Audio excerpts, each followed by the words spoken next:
در دیکھیں تیرے گھر آئیں تیرا در دے. الحمد لله رب العالمين والصلاة والسلام على سيد الأنبياء والمرسلين. أما بعد فأعوذ بالله من الشيطان الرجيم. بسم الله الرحمن الرحيم.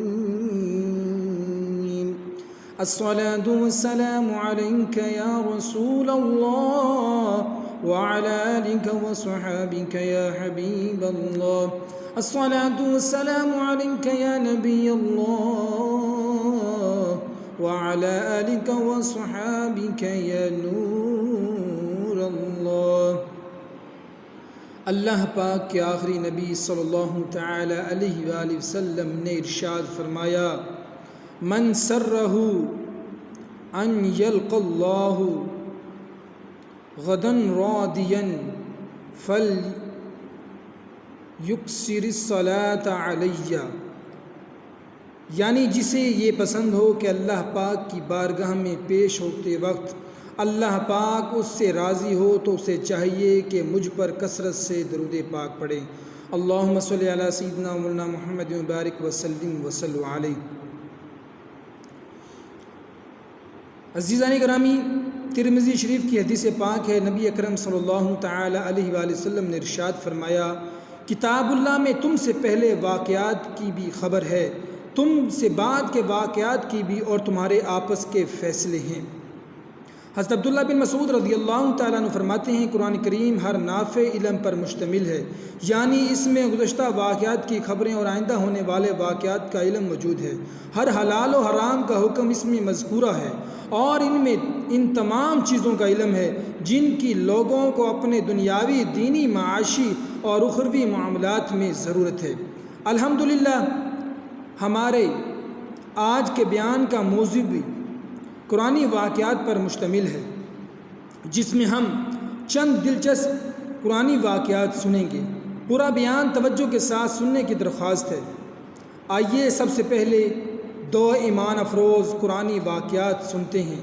چنانچہ جب بخت نصر بادشاہ نے بیت المقدس کو ویران کیا اور بنی اسرائیل کو قتل و غارت گری کر کے تباہ کر ڈالا، تو ایک مرتبہ حضرت عزیز علیہ السلام کا وہاں سے گزر ہوا. آپ کے ساتھ ایک برتن کھجور اور ایک پیالہ انگور کا رس تھا. آپ ایک گدھے پر سوار تھے، تمام بستی میں پھرے لیکن کسی شخص کو وہاں نہ پایا. بستی کی عمارتیں گری ہوئی تھیں. آپ نے تعجب سے کہا، انا یحیی ھذہ اللہ بعد موتھا، اللہ پاک انہیں ان کی موت کے بعد کیسے زندہ کرے گا. اس کے بعد آپ نے اپنی سواری کے جانور کو وہاں باندھ دیا اور خود آرام فرمانے لگے. اسی حالت میں آپ کی روح قبض کر لی گئی اور گدھا بھی مر گیا. یاد رہے یہ صبح کے وقت کا واقعہ ہے. اس سے 70 برس بعد اللہ پاک نے ایران کے بادشاہوں میں سے ایک بادشاہ کو غلبہ دیا اور وہ اپنی فوجیں لے کر بیت المقدس پہنچا. اس کو پہلے سے بھی بہتر طریقے پر آباد کیا، اور بنی اسرائیل میں سے جو لوگ باقی رہ گئے تھے وہ دوبارہ یہاں آ کر بیت المقدس اور اس کے گرد نواح میں آباد ہو گئے، اور ان کی تعداد بڑھتی رہی. اس پورے عرصے میں اللہ پاک نے حضرت عزیز علیہ السلام کو دنیا کی آنکھوں سے پوشیدہ رکھا اور کوئی آپ کو نہ دیکھ سکا. جب آپ کی وفات کو 100 سال گزر گئے تو اللہ پاک نے آپ کو زندہ کیا. پہلے آنکھوں میں جان آئی، ابھی تک تمام جسم میں جان نہ آئی تھی، بقیہ جسم آپ کے دیکھتے دیکھتے زندہ کیا گیا. یہ واقعہ شام کے وقت غروب آفتاب کے قریب ہوا.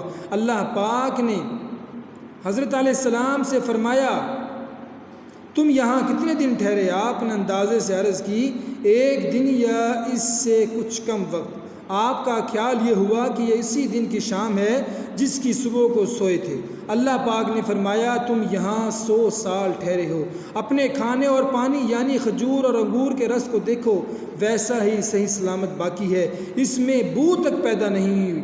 اور اپنے گدھے کو دیکھو، اس کا کیا حال ہے. چنانچہ آپ نے دیکھا کہ وہ مر چکا ہے، اس کا بدن گل گیا اور اعضاء بکھر گئے ہیں، صرف سفید ہڈیاں چمک رہی تھی.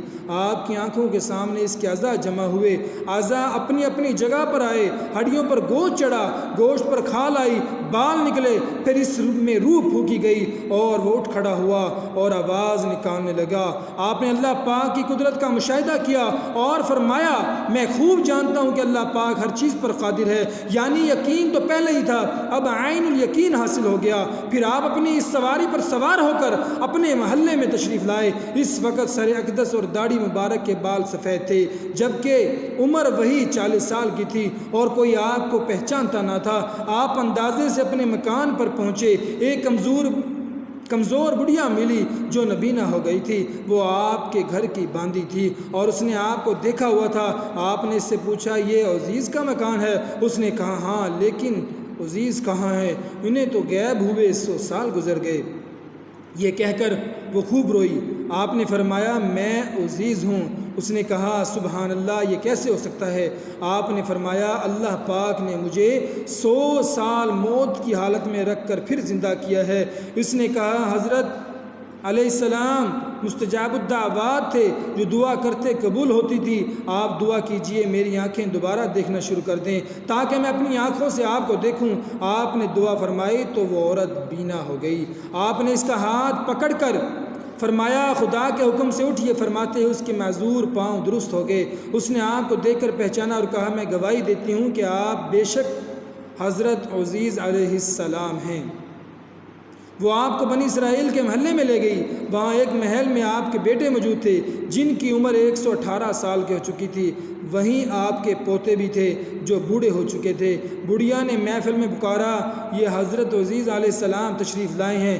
محفل والوں نے اس عورت کو جھٹلایا تو اس نے کہا مجھے دیکھو، ان کی دعا سے میری حالت ٹھیک ہو گئی ہے۔ لوگ اٹھے اور آپ کے پاس آئے۔ آپ کے بیٹے نے کہا میرے والد صاحب کے کندھوں کے درمیان سیاہ بالوں کا ایک ہلال یعنی چاند تھا، جسے مبارک کھول کر دکھایا گیا تو وہ موجود تھا۔ نیز اس زمانے میں توریت کا کوئی نسخہ باقی نہ رہا تھا، کوئی اس کا جاننے والا موجود نہ تھا۔ آپ نے تمام توریت زبانی پڑھ کر دی۔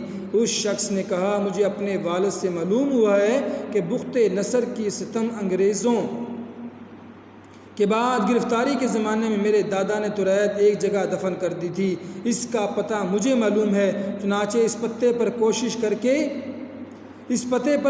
کر کے توریت کا وہ دفن شدہ نسخہ نکالا گیا اور حضرت عزیز علیہ السلام نے اپنی یاد سے جو توریت لکھائی تھی اس سے مقابلہ کیا گیا، ایک حرف کا فرق نہ تھا۔ اس واقعے کو اللہ پاک نے پارہ 3 سورہ بقرہ کی آیت نمبر 259 میں اس طرح بیان فرمایا ہے قال أَنَّى يُحْيِي هَذِهِ اللَّهُ بَعْدَ مَوْتِهَا فَأَمَاتَهُ اللَّهُ 100 عَامٍ ثُمَّ بَعَثَهُ قَالَ كَمْ لَبِثْتَ قال لبثت يوما أو بعد يوم قال بل لبثت 100 عام۔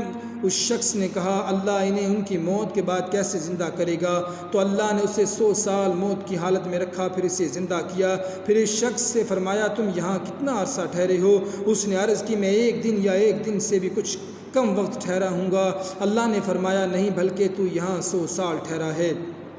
عزیزان گرامی، بیان کردہ واقعے کے تحت عجائب القرآن مع غرائب القرآن میں لکھا ہے ایک ہی جگہ پر ایک ہی آب و ہوا میں حضرت عزیز علیہ السلام کا گدھا تو مر کر گل سڑ گیا اور اس کی ہڈیاں ریزہ ریزہ ہو کر بکھر گئیں، مگر پھلوں اور شیرہ انگور اور خود حضرت عزیز علیہ السلام کی ذات میں کسی قسم کا کوئی تغیر نہیں ہوا، یہاں تک کہ 100 برس میں ان کے بال بھی سفید نہیں ہوئے۔ اس سے ثابت ہوا کہ ایک ہی قبرستان کے اندر ایک ہی آب و ہوا میں اگر بعض مردوں کی لاشیں گل سڑ کر فنا ہو جائیں اور بعض بزرگوں کی لاشیں سلامت رہ جائیں اور ان کے کفن میں بھی میلے نہ ہوں، ایسا ہو سکتا ہے، بلکہ بارہا ایسا ہوا ہے۔ اور حضرت عزیز علیہ السلام کا یہ قرآنی واقعہ اس کی بہترین دلیل ہے۔ مزید فرماتے ہیں بیت المقدس کی تباہی اور اور ویرانی دیکھ کر حضرت عزیز علیہ السلام غم میں ڈوب گئے اور فکر مند ہو کر یہ کہہ دیا، اس شہر کی بربادی اور ویرانی کے بعد کیوں کر اللہ پاک اس شہر کو دوبارہ آباد فرمائے گا؟ اس سے ثابت ہوتا ہے کہ اپنے وطن اور شہر سے محبت کرنا اور الفت رکھنا صالحین، نیک بندوں اور اللہ والوں کا طریقہ ہے۔ آئیے اب حضرت ابراہیم علیہ السلام کا ایک بہت ہی ایمان افروز قرآنی واقعہ سنیے۔ مفسرین نے لکھا ہے، سمندر کے کنارے ایک آدمی مرا ہوا پڑا تھا۔ سمندر کا پانی چونکہ چڑھتا اترتا رہتا ہے، چنانچہ جب پانی چڑھا تو مچھلیوں نے اس لاش کو کھایا، اور جب پانی اترا تو جنگل کے درندوں نے کھایا، اور جب درندے چلے گئے تو پرندوں نے کھایا۔ حضرت ابراہیم علیہ السلام نے یہ ملاحظہ فرمایا تو آپ کو شوق ہوا کہ آپ ملاحظہ فرمائیں کہ مردے کس طرح زندہ کی جائیں گے۔ چنانچہ آپ نے بارگاہ الہی میں عرض کی، اے اللہ پاک، مجھے یقین ہے کہ تو مردوں کو زندہ فرمائے گا اور ان کے اجزاء دریائے جانوروں اور درندوں کے پیٹ اور پرندوں کے پوٹوں سے جمع فرمائے گا، لیکن میں یہ عجیب منظر دیکھنے کی آرزو رکھتا ہوں۔ حضرت سعید بن جبیر رضی اللہ تعالیٰ نے فرمایا، جب اللہ پاک نے حضرت ابراہیم علیہ السلام کو اپنا خلیل بنایا تو حضرت ملک الموت علیہ السلام اللہ پاک کی اجازت سے آپ کی خوشخبری سناتے آئے۔ آپ نے خوشخبری سن کر اللہ پاک کی حمد کی اور ملک الموت علیہ السلام سے فرمایا، اس خلت یعنی خلیل بنائے جانے کی نشانی کیا ہے؟ انہوں نے عرض کی، دلیل یہ ہے کہ اللہ پاک آپ کی دعا قبول فرمائے گا اور آپ کے سوال پر مردے زندہ کرے گا۔ تب آپ نے یہ دعا کی، ہے اللہ پاک مجھے دکھا کر تو مردوں کو کس طرح زندہ کرتا ہے؟ اللہ پاک نے فرمایا، کیا تمہیں اس پر یقین نہیں؟ حضرت ابراہیم علیہ السلام نے عرض کی، کیوں نہیں، لیکن میں چاہتا ہوں کہ میرے دل کو قرار آ جائے کہ تو نے مجھے اپنا خلیل بنایا ہے، میری دعا قبول فرمائے گا اور میرے سوال پر مجھے عطا فرمائے گا۔ حضرت ابراہیم علیہ السلام کی فرمائش پر حکم خدا بندی ہوا، تم 4 پرندے لے لو اور انہیں اپنے ساتھ خوب مانوس کر لو، پھر انہیں ذبح کر کے ان کا قیمہ آپس میں ملا کر مختلف پہاڑوں پر رکھ دو اور پھر انہیں آواز دو، ان میں ہر ایک اپنی پہلی وہی شکل صورت میں بن کر تمہارے پاس آ جائے گا۔ چنانچہ حضرت ابراہیم علیہ السلام نے 4 پرندے لیے، ایک قول کے مطابق وہ مور، مرغ، کبوتر اور کوا تھے۔ آپ نے انہیں بحکم الہی ذبح کیا، ان کے پر اکھاڑے اور قیمہ کر کے ان کے اعضاء باہم ملا دیے اور اس کے مجموعے کے کئی حصے کر کے ایک ایک حصہ ایک ایک پہاڑ پر رکھ دیا اور سب کے سر اپنے پاس محفوظ کر لیے۔ پھر ان پرندوں کو آواز دے کر بلایا، آپ کے بلاتے حکم الہی سے وہ اجزاء اڑے اور ہر جانور کے اجزاء علیحدہ علیحدہ ہو کر اپنی ترتیب سے جمع ہوئے اور پرندوں کی شکلیں بن کر اپنے پاؤں سے دوڑتے آپ کی خدمت میں حاضر ہو گئے اور اپنے اپنے سروں سے مل کر پہلے کی طرح مکمل ہو گئے۔ اس واقعے کو سورہ بقرہ کی آیت نمبر 3 سورہ بقرہ کی آیت نمبر 260 میں اللہ پاک نے اس طرح بیان فرمایا ہے، وَإِذْ قَالَ إِبْرَاهِيمُ رَبِّ أَرِنِي كَيْفَ تُحْيِي الْمَوْتَى قَالَ أَوَلَمْ تُؤْمِنْ قَالَ بَلَى وَلَكِنْ لِيَطْمَئِنَّ قَلْبِي قَالَ فَخُذْ أَرْبَعَةً مِّنَ الطَّيْرِ فَصُرْهُنَّ إِلَيْكَ ثُمَّ اجْعَلْ عَلَى كُلِّ جَبَلٍ مِّنْهُنَّ جُزْءًا ثُمَّ ادْعُهُنَّ يَأْتِينَكَ سَعْيًا۔ اور جب ابراہیم نے عرض کیا، ہے میرے رب تو مجھے دکھا دے کہ تو مردوں کو کس طرح زندہ فرمائے گا۔ اللہ نے فرمایا، کیا تجھے یقین نہیں؟ ابراہیم نے عرض کی، یقین کیوں نہیں، مگر یہ چاہتا ہوں کہ میرے دل کو قرار آ جائے۔ اللہ نے فرمایا، تو پرندوں میں سے کوئی 4 پرندے پکڑ لو، پھر انہیں اپنے ساتھ منوس کر لو، پھر ان سب کا ایک ایک ٹکڑا ہر پہاڑ پر رکھ دو، پھر انہیں پکارو تو وہ تمہارے پاس دوڑتے ہوئے چلے آئیں گے۔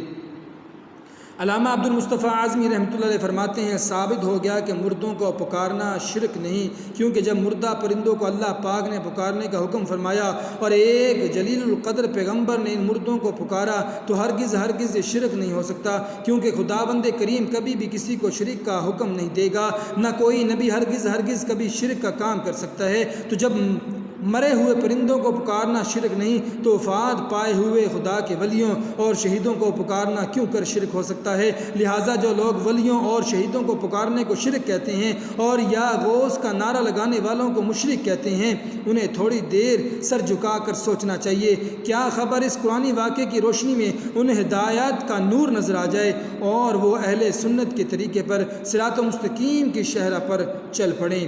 مزید فرماتے ہیں حضرت ابراہیم علیہ السلام نے جن 4 پرندوں کو ذبح کیا ان میں سے ہر پرندہ ایک بری خصلت میں مشہور ہے۔ مثلا مور کو اپنی شکل و صورت کی خوبصورتی پر گھمنڈ رہتا ہے، مرغ کو کثرت شہوت کی بری خصلت ہے، گدھ میں لالچ کی بری عادت ہے، جبکہ کبوتر کو اپنی بلند پروازی اور اونچی اڑان پر غرور ہوتا ہے۔ ان 4 پرندوں کو ذبح کرنے سے چاروں خصلتوں کو ذبح کرنے کی طرف اشارہ ہے کہ چاروں پرندوں کو ذبح کیے گئے تو حضرت ابراہیم علیہ السلام کو مردوں کو زندہ ہونے کا منظر نظر آیا اور ان کے دل میں نور اطمینان کی تجلی ہوئی، جس کی بدولت انہیں نفس مطمئنہ کی دولت مل گئی۔ تو جو یہ چاہتا ہے کہ اس کا دل زندہ ہو جائے اور اس کو نفس مطمئنہ کی دولت نصیب ہو جائے، اسے چاہیے کہ وہ مرغ ذبح کرے یعنی اپنی شہوت پر چھری پھیر دے، مور کو ذبح کرے یعنی اپنی شکل و صورت اور لباس کے گھمنڈ کو ذبح کر ڈالے، گدھ کو ذبح کرے یعنی لالچ کا گلا کاٹ ڈالے، اور کبوتر کو ذبح کرے یعنی اپنی بلند پروازی اور اونچے مرتبوں کے غرور پر چھری چلا دے۔ اگر کوئی ان 4 بری خصلتوں کو ذبح کر ڈالے گا تو انشاءاللہ عز و جل وہ اپنے دل کے زندہ ہونے کا منظر اپنی آنکھوں سے دیکھ لے گا اور اس کو نفس مطمئنہ کی سرفرازی کا شرف حاصل ہوگا۔ حضرت ابراہیم علیہ السلام بہت مہمان نواز تھے، چنانچہ منقول ہے جب تک آپ کے دسترخوان پر مہمان نہیں آ جاتے تھے آپ کھانا نہیں کھاتے تھے۔ ایک دن اللہ پاک کے معصوم فرشتے حضرت ابراہیم علیہ السلام کی خدمت میں معزز مہمان بن کر حاضر ہوئے۔ ان فرشتوں کی تعداد 10 یا 12 تھی اور ان میں حضرت جبرائیل امین علیہ السلام بھی شامل تھے۔ انہوں نے کہا سلام۔ حضرت ابراہیم علیہ السلام نے بھی جواب میں سلام فرمایا اور فرمایا یہ اجنبی لوگ ہیں، یہ بات آپ نے دل میں فرمائی۔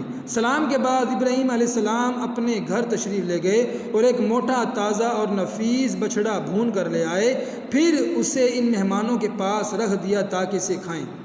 یہ میزبان کے آداب میں سے ہے کہ مہمان کے سامنے کھانا پیش کرے۔ جب ان فرشتوں نے نہ کھایا تو حضرت ابراہیم علیہ السلام نے فرمایا کیا تم کھاتے نہیں؟ فرشتوں نے کوئی جواب نہ دیا تو آپ نے اپنے دل میں ان سے خوف محسوس کیا۔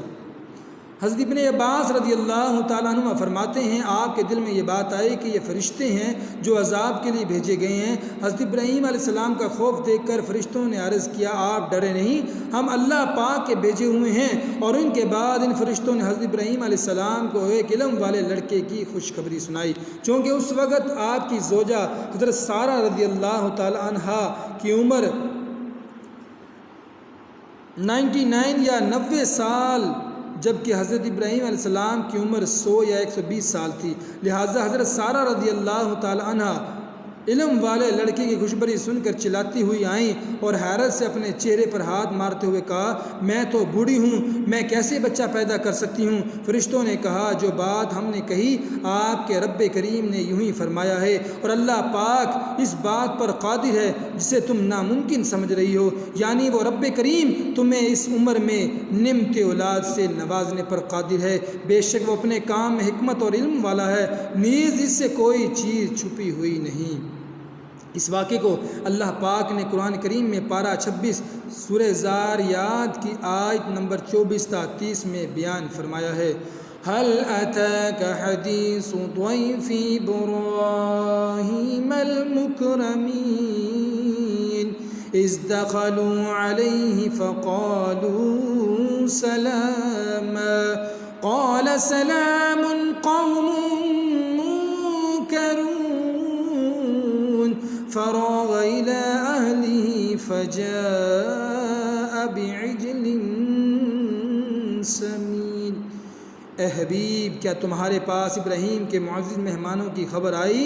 جب وہ اس کے پاس آئے تو کہا سلام۔ ابراہیم نے فرمایا سلام، اجنبی لوگ ہیں۔ پھر ابراہیم اپنے گھر والوں کی طرف گئے تو ایک موٹا تازہ بچڑا لے آئے۔ بیان کردہ واقعے کے تحت شیخ الحدیث حضرت علامہ عبد المصطفیٰ اعظمی رحمۃ اللہ علیہ فرماتے ہیں اس واقعے سے یہ ہدایت کی روشنی ملتی ہے کہ فرشتے کبھی کبھی آدمی کی صورت میں لوگوں کے پاس آیا کرتے تھے۔ چنانچہ بعض روایتوں میں آیا ہے حج کے موقع پر حرم کعبہ اور مینا اور عرفات اور مزدلفہ وغیرہ میں کچھ فرشتوں کی جماعت انسانوں کی شکل و صورت میں مختلف بھیس بنا کر آتی ہیں جو حاجیوں کے امتحان کے لیے خدا کی طرف سے بھیجی جاتی ہے۔ لہٰذا حجاج کرام کو لازم ہے کہ مکہ، مینا، عرفات، مزدلفہ، طواف کعبہ اور زیارت مدینہ کے ہجوم میں ہوشیار رہیں۔ ہرگز کسی انسان کی بھی بے ادبی، دل آزاری اور تاجروں یا فقیروں سے جھگڑا تکرار نہ ہونے پائے۔ کیا خبر کہ وہ آدمی ہے یا آدمی کی صورت میں کوئی فرشتہ جو تمہیں دکھا دے کر یا ڈانٹ کر تمہاری قوت برداشت اور تمہارے صبر کا امتحان لے رہا ہو۔ یہ وہ نقطہ ہے جس سے عام طور پر لوگ ناواقف ہیں، لہٰذا وہ سفر حج میں قدم قدم پر لوگوں سے الجھتے اور جھگڑتے رہتے ہیں۔ بعض اوقات دنیا و آخرت کا شدید نقصان اٹھاتے ہیں۔ اس نقصان عظیم سے بچنے کی بہترین تدبیر یہی ہے کہ ہر مسلمان کے بارے میں یہی خطرہ محسوس کرتے رہیں کہ شاید یہ کوئی فرشتہ ہے جو تاجر یا سائل یا مزدور کے بھیس میں ہے، لہٰذا اس سے سنبھل کر بات چیت کریں، جتنا ممکن ہو اس کو راضی رکھنے کی کوشش کریں اور ہرگز کسی تلخ کلامی یا سخت گوئی کی نوبت نہ آنے دیں کہ اسی میں سلامتی ہے۔ واقعے سے یہ بھی معلوم ہوا حضرت ابراہیم علیہ السلام بہت مہمان نواز نبی تھے جو بغیر مہمان کے کھانا نہیں کھاتے تھے، لیکن افسوس آج مہمان نوازی کے حوالے سے مسلمانوں کے دل اور ان کے دسترخوان دونوں سکڑتے جا رہے ہیں۔ مثلاً بعض لوگ مہمان آنے پر خوش ہونے اور اس کی مہمان نوازی کرنے کے بجائے ٹینشن میں آ جاتے اور مہمان کو زحمت سمجھتے ہیں۔ بعض لوگ مہمان کے آنے پر مالدار ہونے کے باوجود اس طرح کی باتیں بتاتے ہیں، مثلاً کم بخت کہاں سے ٹپک پڑا، اسے ہمارے گھر ہی آنا تھا، یہ آیا ہے تو کھانا کھائے بغیر جانے والا نہیں، اس کے لیے فلاں چیزوں کا اہتمام کرنا پڑے گا جس کی وجہ سے کافی خرچہ ہو جائے گا، اگر ایسا نہ کیا تو سارے خاندان میں ہمیں بدنام کرا دے گا۔ بعض لوگ حیثیت کے باوجود مہمان کو باسی کھانا کھلا دیتے ہیں۔ بعض لوگ مہمان کے بچوں کو ڈانٹتے ہیں یا مہمان کے سامنے ایسی حرکتیں یا باتیں کرتے ہیں کہ بیچارہ دوبارہ اس گھر میں قدم رکھنا بھی گوارا نہیں کرتا۔ یاد رکھیے مہمان نوازی کرنا آداب اسلام، انبیاء کرام علیہ الصلاۃ والسلام اور نیک بندوں کی عادت ہے۔ حدیثوں میں مہمان نوازی کے فضائل بیان ہوئے ہیں۔ آئیے اس ضمن میں 3 فرامین مصطفیٰ سنتے ہیں۔ نمبر 1، مہمان اپنا رزق لے کر آتا ہے اور کھلانے والے کے گناہ لے کر جاتا ہے۔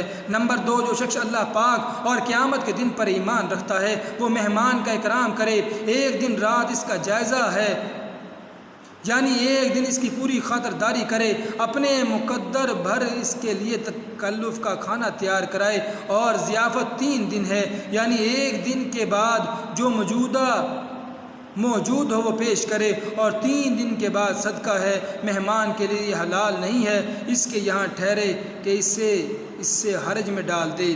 نمبر 3، جس گھر میں کھانا کھایا جائے اس میں خیر و برکت اس تیزی سے آتی ہے جتنی تیزی سے چھری اونٹ کی کوہان تک پہنچتی ہے۔ حکیم الامت مفتی احمد یار خان نعیمی رحمۃ اللہ علیہ فرماتے ہیں، یعنی جس گھر میں مہمان، زائرین، ملاقاتی لوگ کھانا کھاتے رہیں وہاں برکت رہتی ہے، ورنہ خود گھر والے تو ہر گھر میں ہی کھاتے ہیں۔ مزید فرماتے ہیں اونٹ کی کوہان میں ہڈی نہیں ہوتی، چربی ہی ہوتی ہے، اسے چھری بہت ہی جلد کاٹتی ہے اور اس کی تہہ تک پہنچ جاتی ہے، اس لیے اس سے تشبیہ دی گئی ہے، یعنی ایسے گھر میں خیر و برکت بہت جلد پہنچتی ہے۔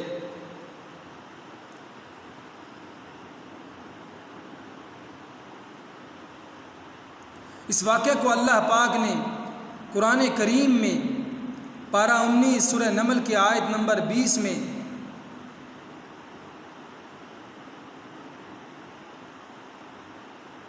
20 تا 44 میں بیان فرمایا ہے۔ قال يا أيها الملأ أيكم يأتيني بعرشها قبل أن يأتوني مسلمين قال عفريت من الجن أنا آتيك به قبل أن تقوم من مقامك وإني عليه لقوي أمين قال الذي عنده علم من الكتاب أنا آتيك به قبل أن يرتد إليك طرفك سلیمان نے فرمایا اے درباریوں تم میں کون ہے جو ان کے میرے پاس فرما بردار ہو کر آنے سے پہلے اس کا تخت میرے پاس لے آئے؟ ایک بڑا خبیث جن بولا کہ میں وہ تخت آپ کی خدمت میں آپ کے اس مقام سے کھڑے ہونے سے پہلے حاضر کر دوں گا، اور میں بے شک اس پر قوت رکھنے والا ہوں، امانت دار ہوں۔ اس نے عرض کی جس کے پاس کتاب کا علم تھا کہ میں اسے آپ کی بارگاہ میں آپ کے پلک جھپکنے سے پہلے لے آؤں گا۔ اس واقعے میں علم کے بہت سے قیمتی موتی ہیں۔ جنات کا وجود قرآن کریم سے ثابت ہے، اور یہ انسانوں سے ہٹ کر اللہ پاک کی ایک جدا گانہ مخلوق ہے۔ یاد رکھیے جنات کے وجود کا انکار کفر ہے۔ حضرت سلیمان علیہ السلام کی بادشاہت جنات پر بھی جاری ہے۔ جنات کو عام انسانوں سے بڑھ کر تصرفات کی طاقت حاصل ہے۔ علم و فضل والے مسلمان عطائے خداوندی سے جنات سے بڑھ کر طاقت و قوت، اختیار و تصرف علم رکھتے ہیں۔ کتاب کا علم رکھنے والے سے یہاں مراد حضرت آصف بن برخیا رضی اللہ تعالیٰ عنہ تھے۔ یہی قول زیادہ صحیح ہے، اور جمہور مفسرین کا اسی پر اتفاق ہے۔ کتاب کے علم سے مراد لوح محفوظ اور اسم اعظم کا علم ہے۔ صحیح مقصد کے لیے اپنے علم و فضل کے اظہار و بیان میں حرج نہیں، جیسے حضرت آصف بن برخیا رضی اللہ تعالیٰ اپنی طاقت و قوت علم کا بیان کیا اور عملی طور پر دکھایا بھی۔ اس واقعے سے یہ بھی ثابت ہوتا ہے کہ اولیاء کرام رحمۃ اللہ علیہ کی کرامات حق عقلی طور پر ممکن اور نقلی دلائل سے ثابت ہے۔ عقلی طور پر ممکن اس لیے ہے کہ ولی کی کرامت در حقیقت اللہ پاک کی قدرت سے ہوتی ہے، اور اللہ پاک ہر چیز پر قادر ہے۔ یہ الگ بات ہے کہ ہم کرامات سے متعلق قوانین قدرت کی تفصیل سے واقف نہیں، لیکن ہمارے عدم واقفیت کسی ممکن موجود چیز کو ناممکن وغیرہ موجود نہیں کر سکتی۔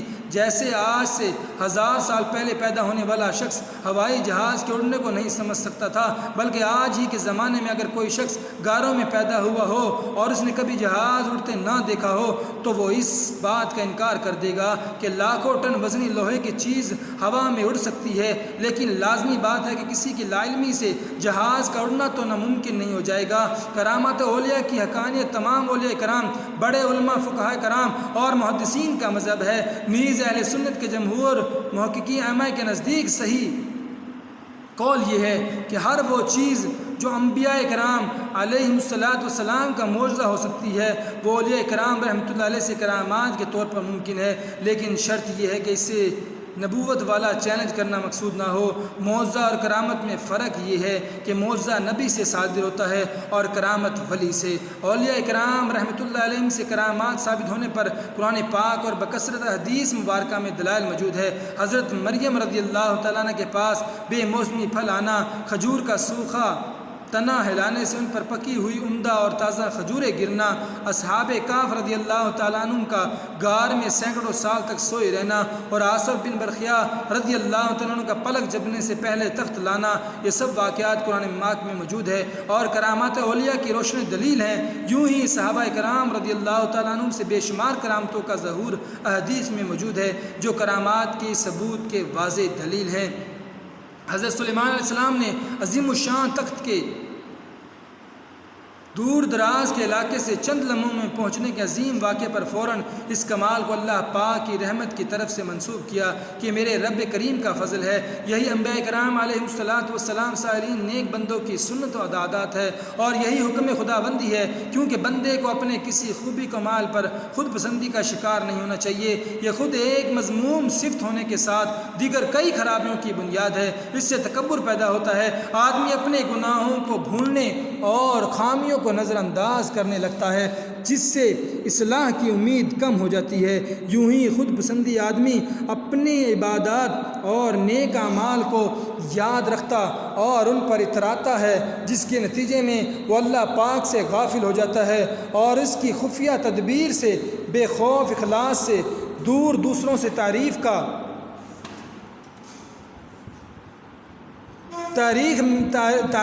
طالب ہو کر ریاکاری کی تباہ کاری میں جا پڑتا ہے۔ علامہ الحفیظ قرآن کریم، حدیث اور تاریخ میں انبیاء کرام علیہم السلام اور سلف و صالحین کے حالات و واقعات پڑھیے تو واضح طور پر معلوم ہوتا ہے کہ وہ اپنے کمالات و فضائل کو عطائے خداوندی قرار دیتے تھے، اور بزرگان دین رحمۃ اللہ علیہ کا معمول تھا کہ کتاب تصنیف فرماتے ہیں، اس میں ہونے والی خطاؤں کو اپنی طرف منسوب کرتے، جب غلطی اور خطا سے محفوظ رہنے کو اللہ پاک کے فضل کی طرف منسوب کرتے اللہ پاک ہمیں قرآن کریم کے علوم و انوار سے مالا مال فرمائے، آمین۔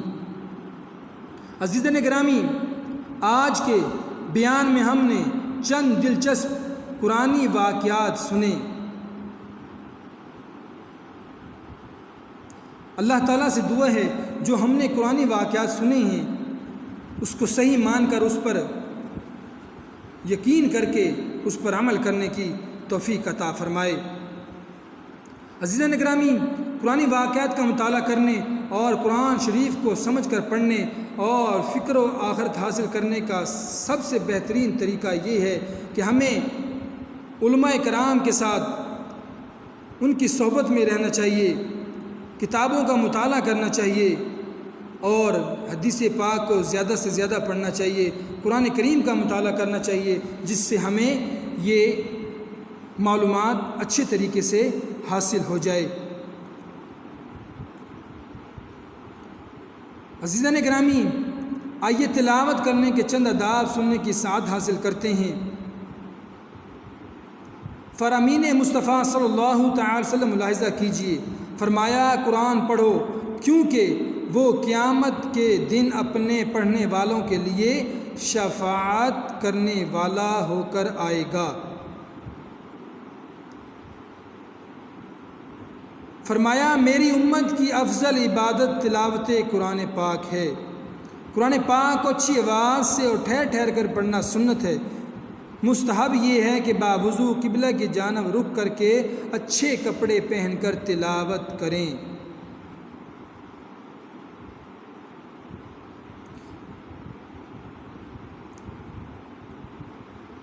حضرت انس رضی اللہ تعالیٰ عنہ سے روایت ہے، تاجدار مدینہ صلی اللہ تعالی علیہ وآلہ وسلم نے فرمایا، جو شخص یہ درود پاک پڑھے اگر کھڑا تھا تو بیٹھنے سے پہلے اور بیٹھا تھا تو کھڑے ہونے سے پہلے اس کے گناہ معاف کر دیے جائیں گے۔ اللہم صلی علی سیدنا و مولانا محمد وعلی آلہ وسلم۔ اللہ تعالیٰ سے دعا ہے جو کچھ ہم نے آج قرآنی واقعات کے اندر سنا ہے اس پر ہم سب کو عمل کرنے کی توفیق عطا فرمائے، آمین بجاہ نبی الامین صلی اللہ تعالی علیہ وآلہ وسلم۔